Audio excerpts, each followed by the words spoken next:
Hello everyone, welcome back to my channel. Ayan guys, ayan, Ido, need ng tulong. So guys, kailangan talaga ni Kalingap Ido ang ating tulong sa kanyang channel. Kasi alam natin na marami siyang plano sa buhay, marami pa siyang dapat tulungan. So paano siya makakatulong kung kukunti lang naman yung mga views niya.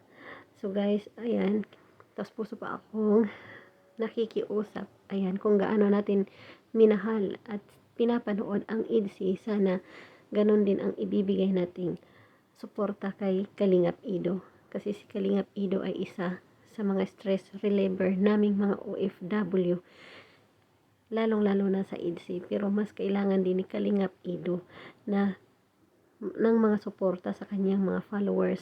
Guys, suportahan naman natin. May bagong upload si Kalingap Ido. Baka naman. Ayan. Maraming salamat and please don't forget to subscribe my YouTube channel. Also, Kalingap Ido. At sa lahat ng Kalingap, especially Kalingap Rob. Thank you so much for watching. God bless us all.